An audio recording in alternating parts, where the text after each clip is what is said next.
All right. Let's talk about forces and torques, okay? So just like before, when we find fields, they can turn into forces and torques and energy and all of that jazz, all right? So let's talk about forces on a moving charge, all right? And here is the equation. So how did you figure out the force on a charge from an electric field? One guy's law. One guy's law. Well, no. How does force and electric field relate? F equals Q1, Q2. F equals QE, right? So remember, when we talked about electric fields, force from an electric field is just the charge times the electric field. Okay? This is force from magnetic fields. It's QV cross B. Yes? V is, I'm guessing, velocity? Yes. Okay? So, remember that you have to have charges moving to have a magnetic field, and in order to have forces on those charges, then the other charge also has to be moving. So this is generated by moving charges, all right? And it only acts on moving charges. So if you have a magnetic field and you have just a stationary charge, what is the force? Zero. Charge. Zero, okay? So magnetic fields also only act on moving charges. They're generated by moving charges and they act on moving charges. For electric fields, we don't have that condition, okay? So here's a moving charge. Let's say it's a positive charge, because that usually makes the math a little bit easier. We don't have to flip things around. All right. Let's say we have a magnetic field going into the page. All right. Is that the magnetic field from this charge?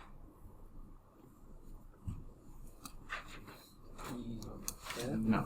No. What does EXT mean? Some external. Yeah, it has to be an external magnetic field. So a magnetic field not generated by this charge. Okay? So remember, when we talked about this is the charge. This is not the source charge. Okay? The source charge is generating the electric field. This is some other charge you put into the electric field. Just the same thing here. These are generated by some other moving charges. It's an external magnetic field, so it exists independently of this charge. Okay? So let's say we have a magnetic field pointing into the page. That creates a plane. Which way is the force? Which are the two possible ways the force could be? Down or up, because remember, this cross product says this creates a plane, and this is perpendicular to the plane. How do you decide if it's up or down? Right-hand rule. Okay? So, first vector, which one's that? Velocity. Velocity, v. Okay? Second vector, B. b. Okay? That means the force goes Up. up. Alright? So first vector is b, that goes in this direction. B external points into the page, force goes up. Okay. Cool with that? Alright, force is up. Okay? And so this is the force on charge Q, moving with velocity v through an external magnetic field B. So does this moving charge create the magnetic field? No. Okay, this is a magnetic field from something else. Okay? Alright, so let's try this out. We're just going to practice figuring out. The key here is understanding what kind of external magnetic field we have. And we can see the external magnetic field is going to come from this wire. So this wire is going to give us an external magnetic field that looks like this.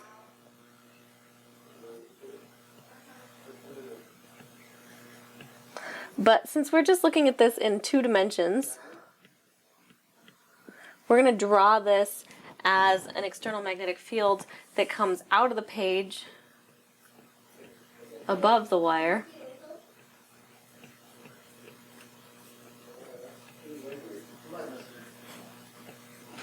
and goes into the page below the wire. Now, it's actually not a uniform magnetic field.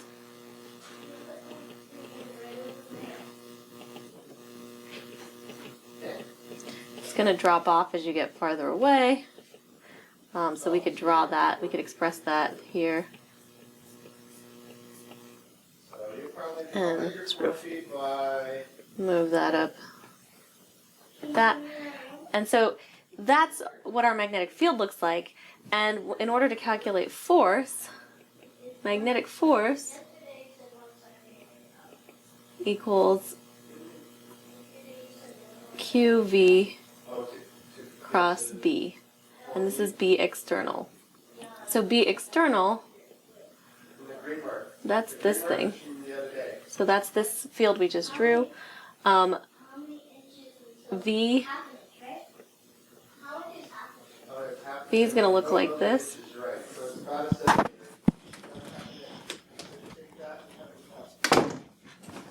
And the Q's are just these pluses and minuses here. So these are our Q's.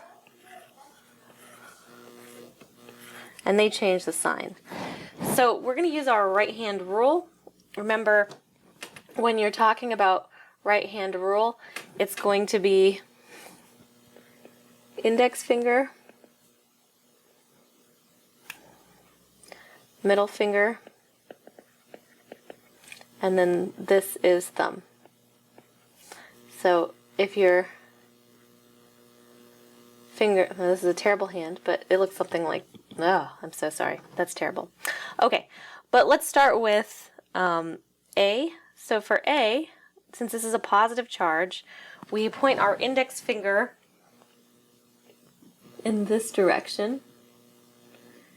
So that's V. And then B is out of the page, so your middle finger should point out of the page. And that means your thumb, remember your index finger and your middle finger need to be at a 90-degree angle. That means your thumb has to either point up or down, otherwise you've broken your hand. And in this case, it's going to point down. So that's your force. Okay?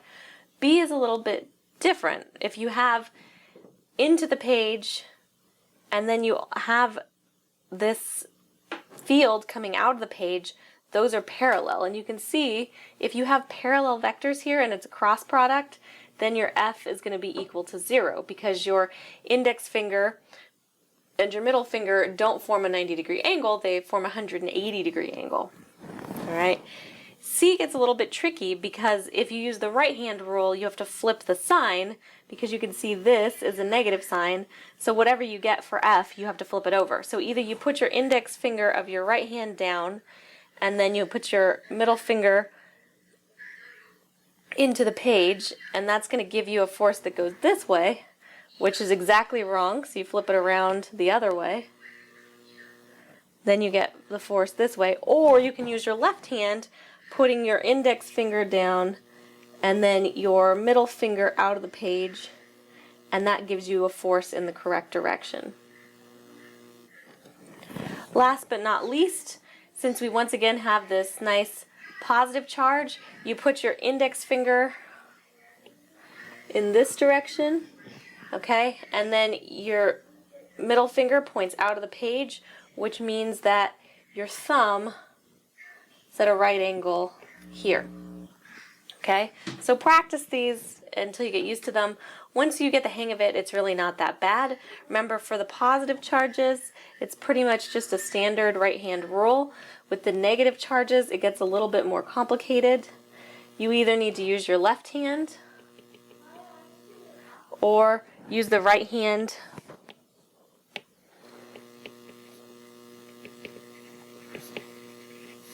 and flip the direction at the end.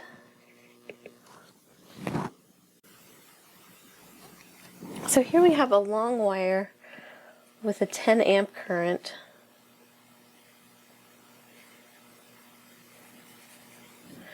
Going from left to right. We know the electron is 1 centimeter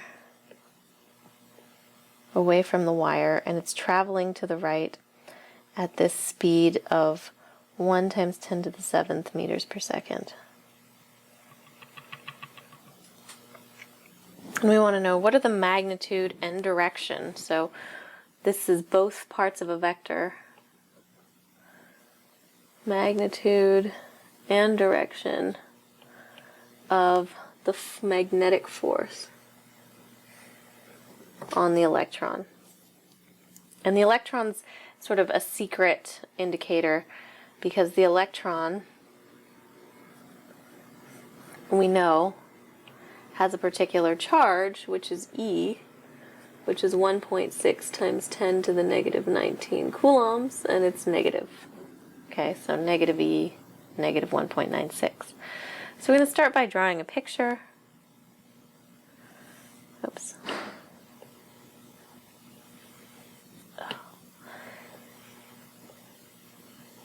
Here's our long straight wire, straightish. Okay, its current goes from left to right, so there's a current that runs through it like this. We know this is a 10 amp current. And because the wire looks like this, using right-hand rule, we can predict that the magnetic field is going to go something like this. Okay, and if you want to draw this as a cross section, that means it's coming out of the page, above the wire, going into the page below the wire.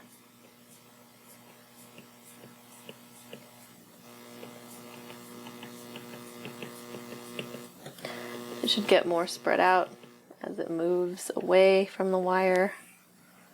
Let me move this down a little so we can get all this stuff here.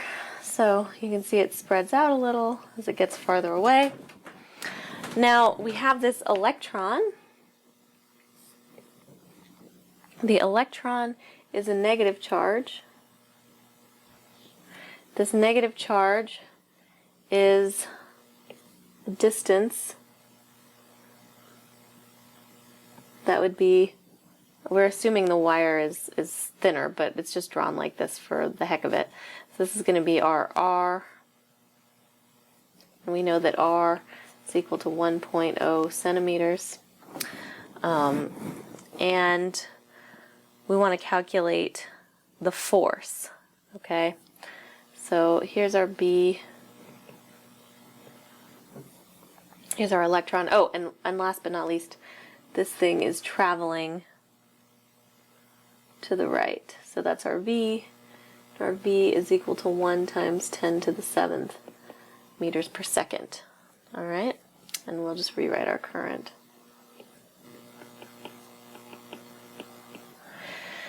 So we want to figure out the direction of the force. That's the first thing that's easy to do. So that's this. And to find the direction, we need to use right-hand rule. So that's going to be QV cross B. Remember, force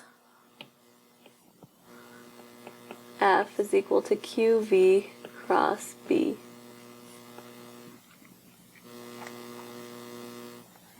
So this is magnetic force. So because force is equal to QV cross B, we put our index finger in the V direction.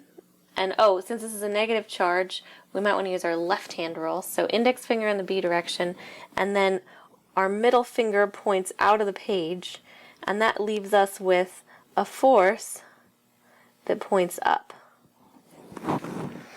So we know our force is going to point up. So our direction, we already know, direction up. Okay? But now we actually need to calculate the magnitude. And we know Q and we know V, but we don't really know B. So we have to use B for a wire to get B. We know B for a wire is mu naught I over 2 pi r. So that's just going to be the magnetic field at this point, right at the electron, not the magnetic field everywhere, just the magnetic field at one point. And we already know that the direction is going to be out of the page because we figured that out from right-hand rule from the current. So this is going to be our external force.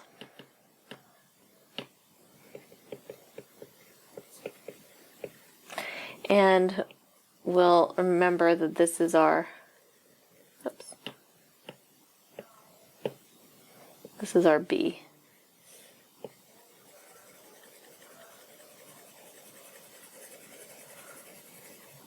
Okay, so we'll solve this. We actually have what we need to solve this. This is going to be equal to mu naught, which is 8.8, sorry, let's just say, 4 pi times 10 to the negative 7 Tesla meters over amps times 10 amps divided by 2 pi times r, which is 0.01 meters.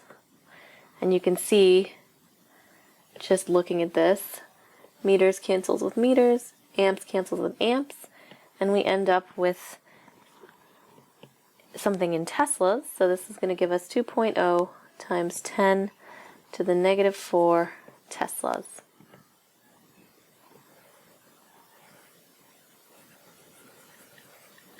All right. That's just the magnetic field, but we have to go back to our Biot-Savart law. So we want our F, and we'll just find the absolute value of F. So that's going to be QV B sine of theta. And theta is the angle between V and B, which we know to be 90. So that's going to give us 1. So that's Q, 1.6 times 10 to the negative 19th coulombs, times V, 1 times 10 to the 7th meters per second, times B, which we now know is 2.0 times 10 to the negative 4 Tesla. We sum all those up, and we end up with 3.2 times 10 to the negative 16 newtons. So that's our force. And the direction's going to be up, because we figured that out earlier. So this is our answer. And it is a vector.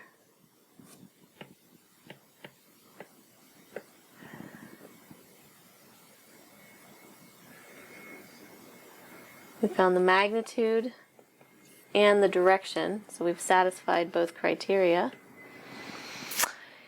And does this make sense? Well, up is just from right-hand rule. This is going to be a very small force. Now remember, an electron is a very small thing, so the deflection of having a moving particle next to a wire, even with a very large current, it's not going to be a very big force. Magnetic forces aren't usually that big, especially not on something with this little charge. So this makes some sense. Here's one brought to you by XKCD. I don't know if it's useful, but Microsoft made no profit from anyone's Zooms, yo. Okay, that's I heard that word. milli, micro, nano, pico, femto, atto, zepto, yocto. Okay, and it goes both ways. You want to go the other way? Wow. Karl Marx gave the proletariat 11 zeppelins, yo. All right, I like so this that's word. kilo, mega, giga, tera, peta, exa, zeta, yada. And you'll notice these last three don't come up that often. Just snap a picture. All by threes, right? They all go by threes. Okay. Yeah, so this would be 10 to the negative 3, So- 10 to the negative 6. So pico is 20. They come before or after? So here we have a charged particle with a mass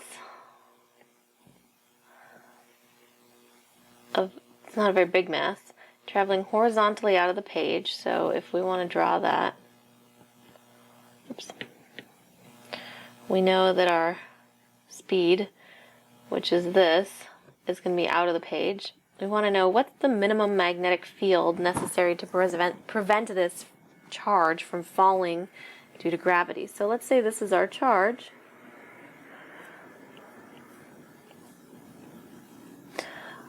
What's the force of gravity?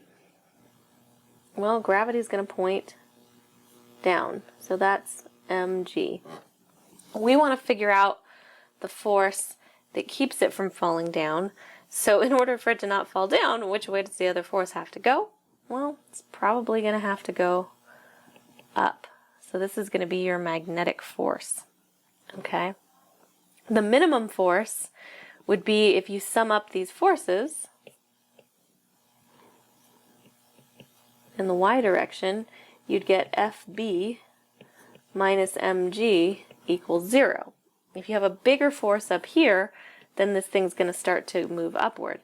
if you don't have a big enough force, then it's going to fall. So we want FB, our magnetic force, to be equal to the weight. That's the minimum amount of force that we need. All right? So that's just the force problem. But in order to get FB, we actually have to do some stuff to use right-hand rule. Now to get a force this way, we kind of have to do right-hand rule backwards. So we know that our velocity points out of the page, so that's, and this is a positive charge, so our index finger should point towards us. In order to get our thumb, which is the force, to point up, we actually need to point our middle finger in this direction. So you can try this. It's really kind of tricky without hurting yourself, but we know that the magnetic field is to the right, because we want to know the direction of your magnetic field as well as the minimum magnetic field's actual, it doesn't say magnitude, but we have to calculate that anyway. So force magnetic, well, you can see this and this should be perpendicular, because if they're not, you need a bigger magnetic field. So in order to get the minimum magnetic field, we're going to choose our angle between these two vectors to be 90. And we know that our magnetic force is equal to QV cross B. Well, we already figured out the direction, so we just want the magnitude, which is QVB sine theta, which we already decided, oh, not 0, we already decided needs to be 1 if theta is equal to 90 degrees to give us a minimum B. All right, so we end up with QVB is equal to mg.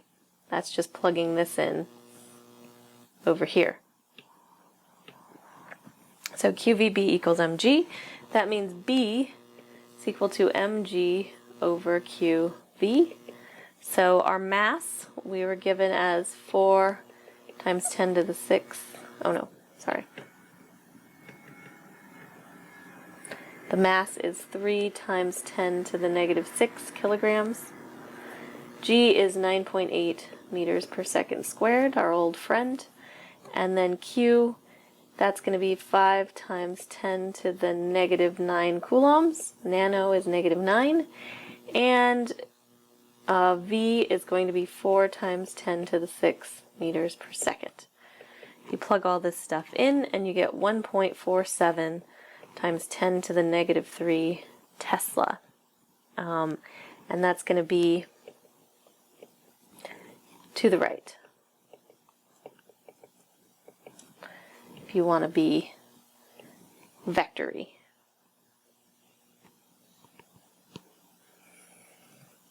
So that's our magnetic field.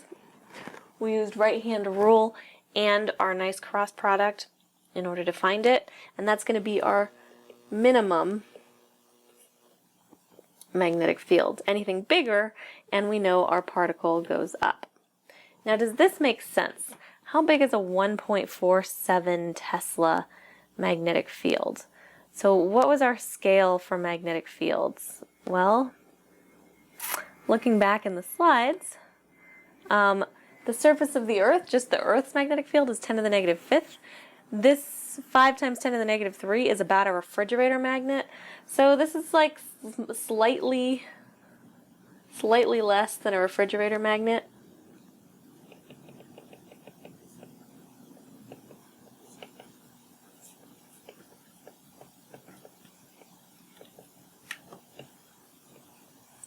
And that makes decent sense because we know this is a pretty small charge with a pretty small mass. So we're not going to need a lot of magnetic field to keep it going. Here's a physics riddle. Shit. Why are magnetic forces so lazy? Wait, you said they're liberal? Why? It's fucking awesome.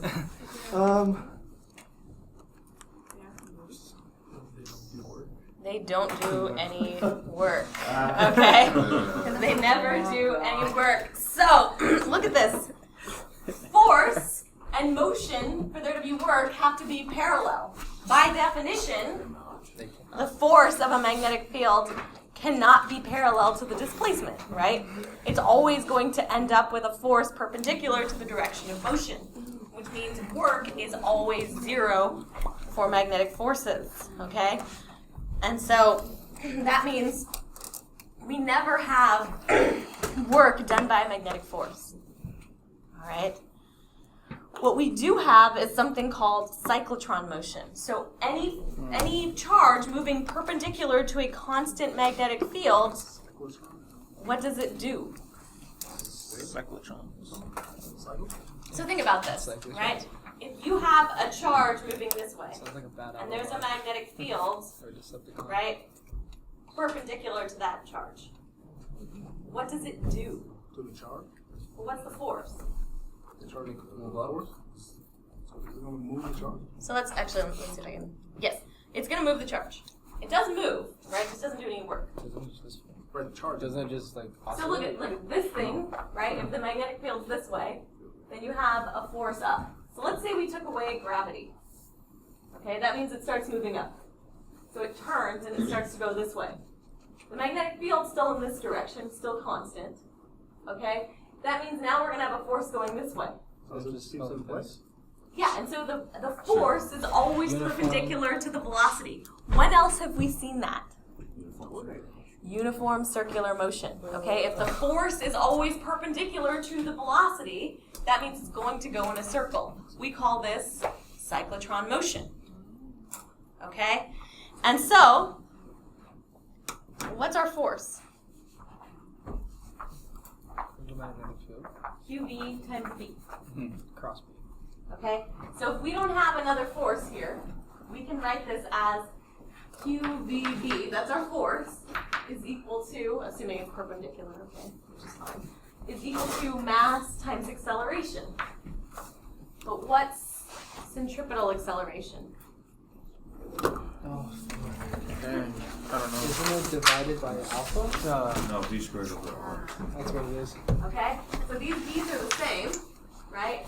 And that means we end up with R is equal to MV over QB. This is the radius of your circle. Okay? So this is your cyclotron radius. It's going to be mass times the speed over charge times the magnetic field. Okay, so things are going to move in a circle, and we can predict what that circle is going to look like. And of course, if things move in a circle, that means you can have things like frequency. Okay? Anybody have this Strokes album? The strokes. I've seen it. Wow. It's very pretty. Wait, But what is this a picture of? I thought that was a map book. I swear to God I had a map book that looked just like that. Yeah, they have these too. That's actually not, it's not unique to the Strokes. These swirly things are actually pictures of a bubble chamber. Okay? Now what is a bubble chamber track? Bubbles. Bubbles. Kind of. All three of us. That was So awesome. there's bubble chambers, cloud chambers, spark chambers. All of them are ways to look at particle tracks, okay? Because it turns out when you have a positive or negative or even a neutral charge traveling through these things, you can see the path that they take, okay? So bubble chambers record the trajectory of different charges moving through space generally, and that allows calculations of charge and mass, because if you look at these things, the direction they spin tells you what? So let's say you know which way let's say the magnetic field comes out of the page, okay? The direction they spin tells you what? Well, if they go right or left, what should that tell you? The charge. Charge, right? If they're positive, they're going to twirl one way. If they're negative, they're going to twirl the other way, because right-hand twirl, that gives you the handedness of the charge. Because remember, if the magnetic field comes out of the page, positive charges go which way? Counterclockwise, right? Negative charges go clockwise. So if the magnetic field's coming out of the page, are these positive or negative charges? Those will be positive, okay? The ones going the other way, those are negative. So the direction of the curl, the direction of the swirliness, that gives you the charge, okay? The radius gives you a ratio of mass to charge. If you know the magnetic field, you can figure that how the radius gives you this stuff, right? So you know what sign the charge has, and then how fast it's moving and how much mass it has. Those things you can get from measuring these things. Okay? So for instance, if we have B external into the page, so that means the magnetic field is going into the page, which of these is positive and which of these is negative? So right one. So the right, yes, the Right right one's one's positive, which Definitely you can check because there's a plus here. But and then the left one's negative, okay? So this is something called pair production. All right? Where you get both a positive and negative charge from energy, which we talked about a little bit already. But if you put those in a magnetic field, then based on these tracks, you can determine what kind of particles you're dealing with. All right? So yeah, any charge moving in a constant magnetic field, it swirls around the magnetic field lines, right? Because remember, vectors can be broken up into x, y, and z. So let's say if you're just moving in one plane and you have, right, if you're just moving in this xy plane and you have something that points towards the center of the circle, you move in a circle. But what if you also have some trajectory in the z direction?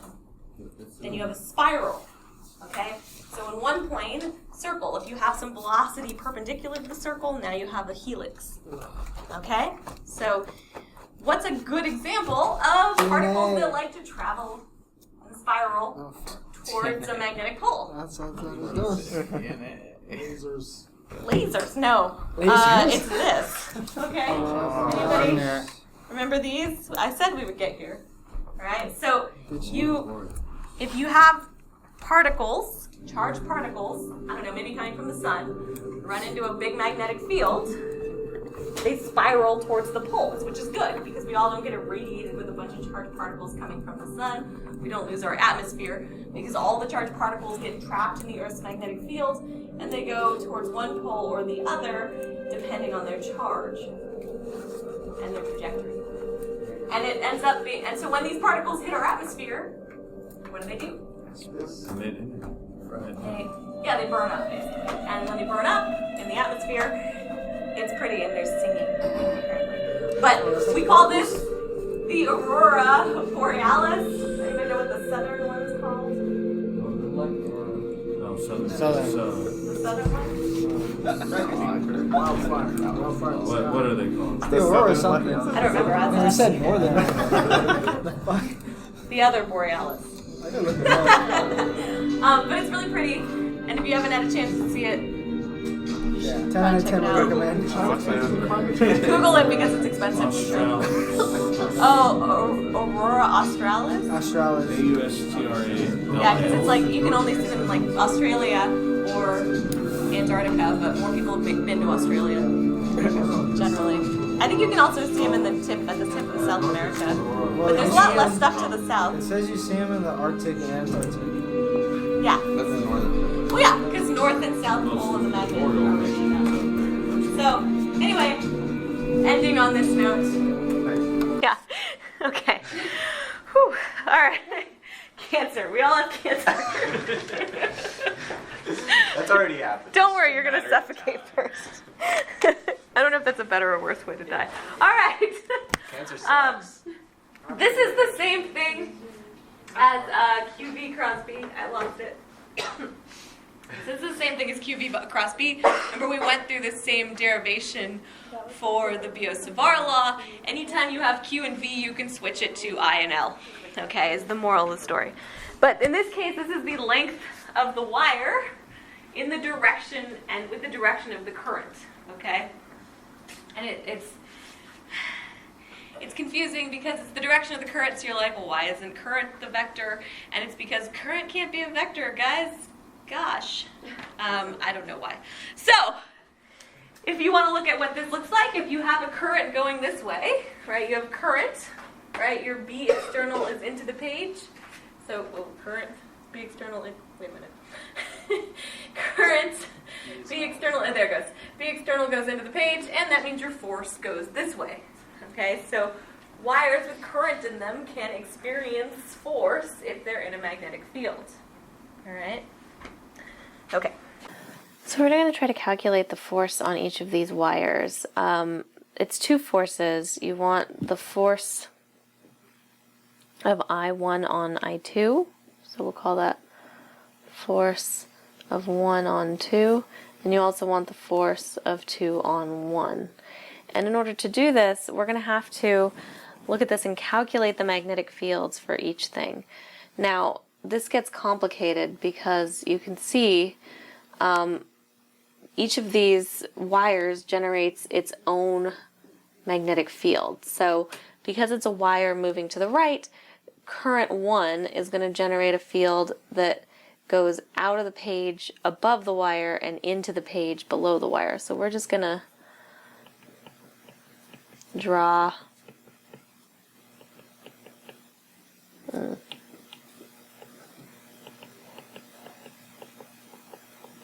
and then you can see it spreads out.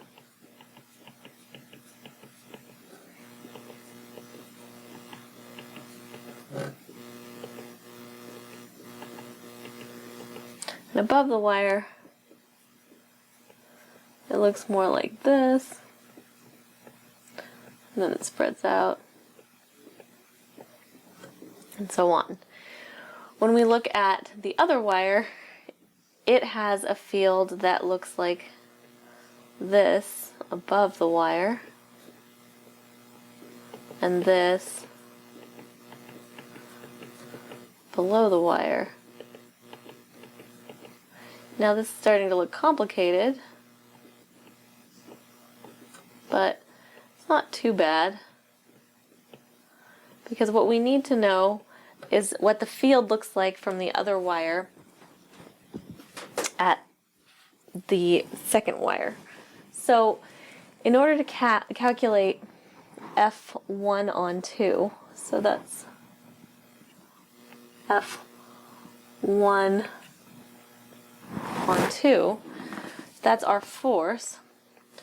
First off, let's calculate the force. So we have a current. In this case, when we're talking about the directions, we have a current that goes this way. We have a magnetic field that's going to go into the page. And remember, force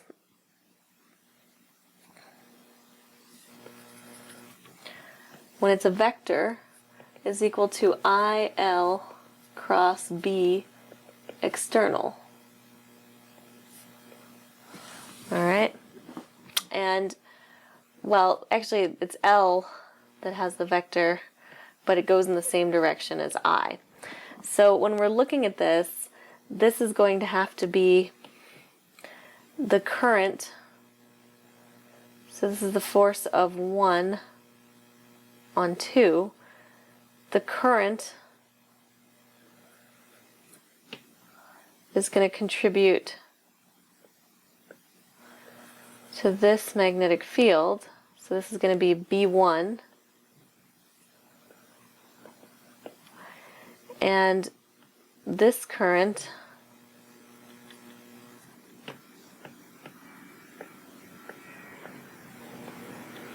is going to contribute to the force.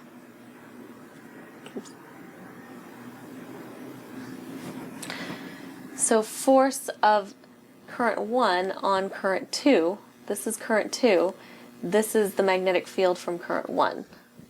So when we figure this out, we end up with I2L, and then B external comes from B for an infinite wire, which is going to be mu naught I over 2 pi r.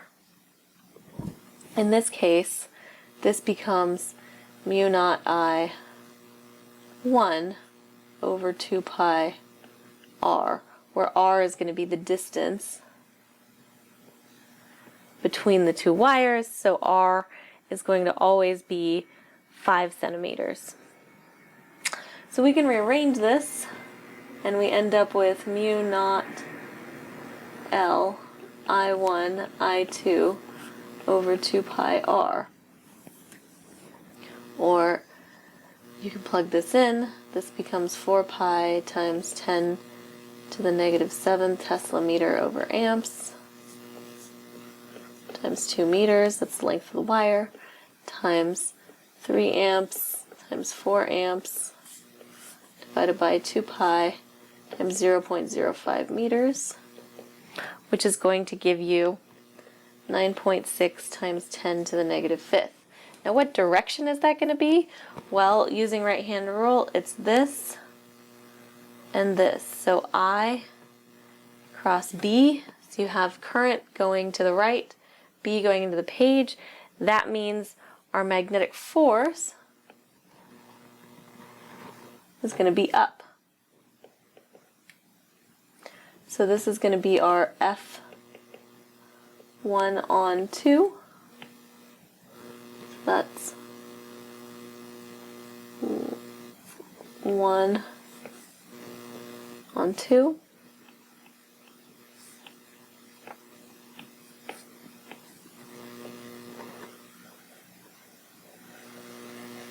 And we can even write that as a vector now. Now, if we look at F2 on 1,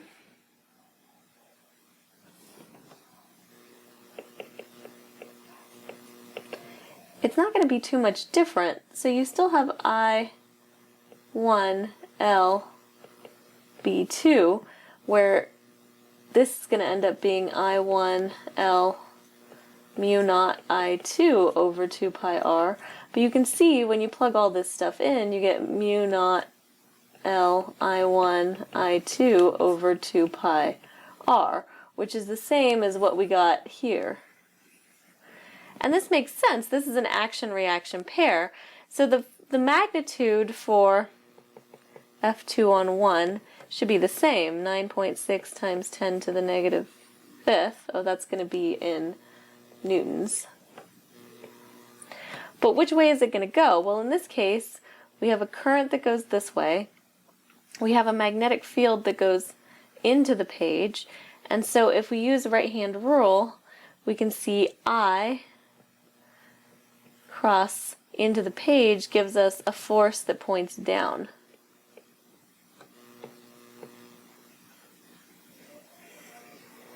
So what we're finding is since these wires have currents that go in the same direction, they're going to be attracted to each other.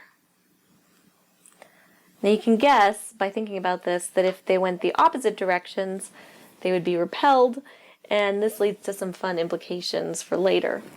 For current carrying wires, if the current's going in the same direction, what happens to the wires?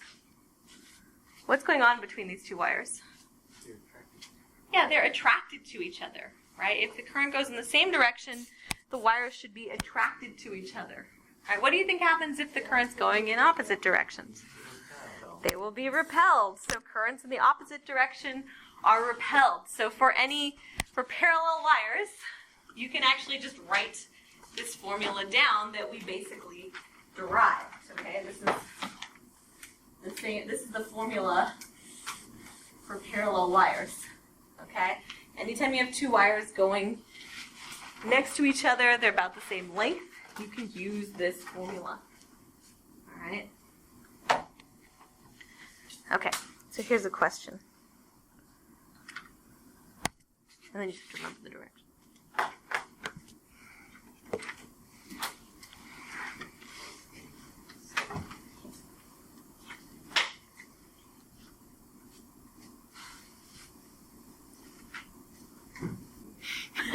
Okay, so let's discuss this.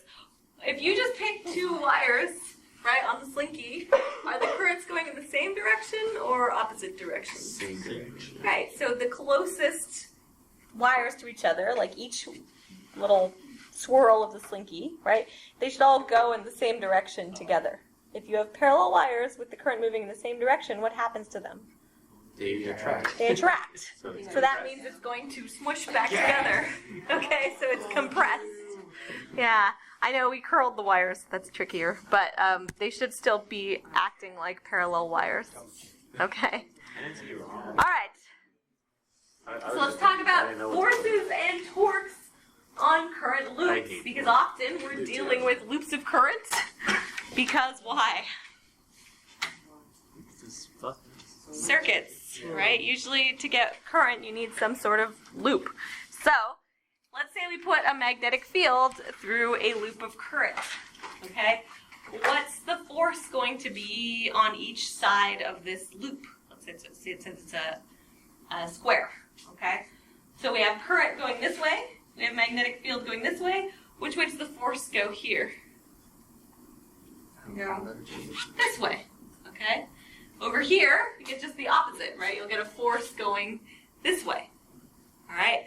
What about, here, I can have animation for that, okay? So the forces on these sides go along the y-axis, okay, in opposite directions because we've changed the direction of the current, but the direction of the magnetic field is still along the x-axis. What about at the top?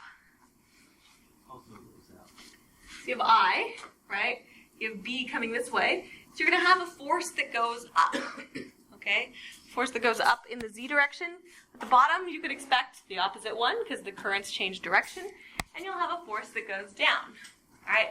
Now, if you fix this thing along the y-axis, right? Let's say it can rotate around the y-axis. What do we have? Well, we have a force acting on a non-point at a distance from an axis. What do we call that? Torque, okay? So this means that if you put a magnetic field through a loop, that creates a torque, okay? So current loops in an external magnetic field experience a torque, and it tends to align the magnetic field of the current loop, right? Remember, this current loop would have a magnetic field that goes this way. The torque is going to try to align its magnetic field with the external magnetic field, which sounds a lot like what? A dipole, okay?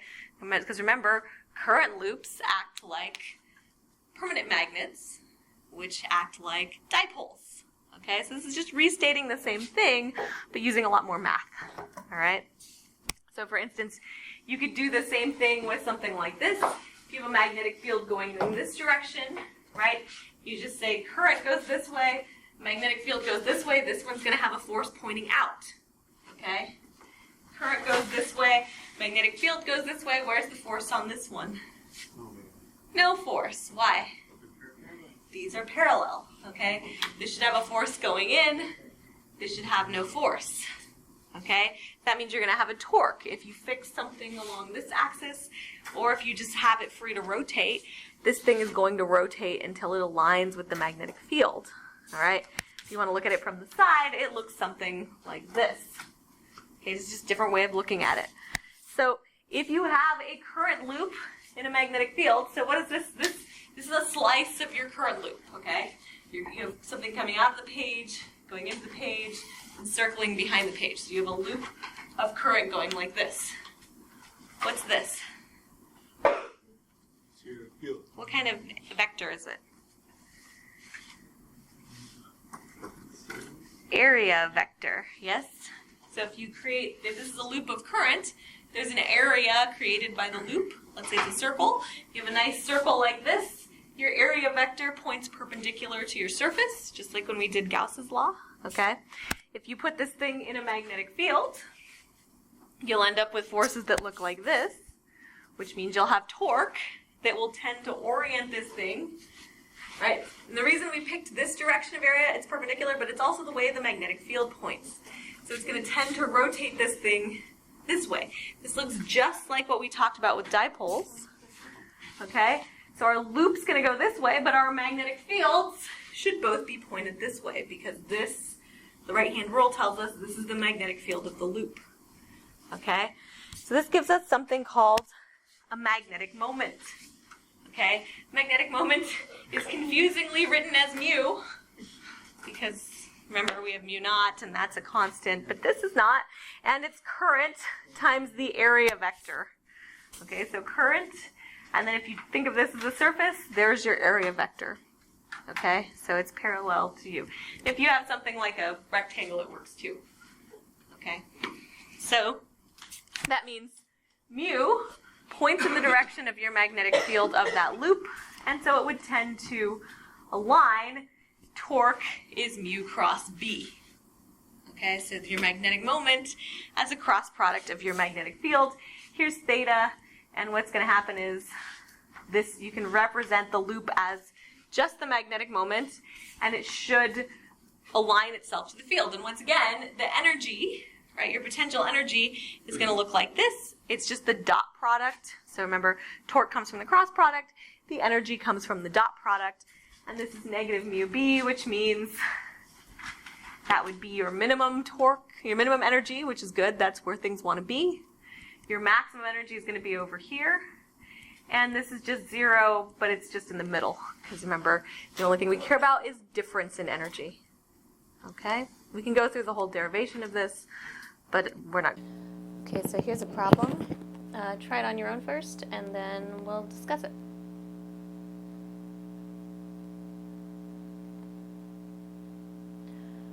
So you can see the torques.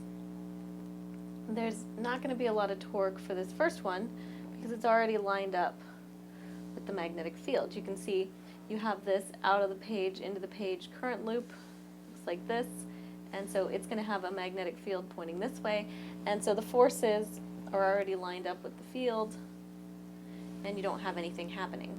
Over here, on the next one, you have something that looks like this. So now you have a magnetic field and therefore a magnetic dipole moment that points this way. There's an angle between here and here, and so you're going to get a torque. And then here,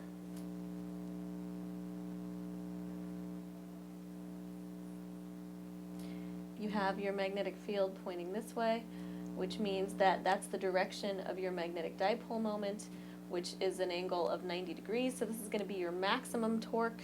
Okay, TC is going to be your maximum torque. TB is going to be a little bit smaller, right? And TA should be 0, so it should be the smallest. And that's going to give you answer C. So the primary example of this that comes up a lot is we use, electric motors use the torque generated by the magnetic field to turn the motor. And you have to look at this as, okay, we know that we don't actually do work from magnetic forces, so where does the work and where does the energy come from? Because you're like, it's definitely not coming from the magnetic field here, so where is it going to come from? Well, the answer is there's a battery here that's driving this current. So even though, well, and actually this current goes something like this. So even though this current is driven by a battery and it's interacting with the magnetic field, the actual power comes from here. All right.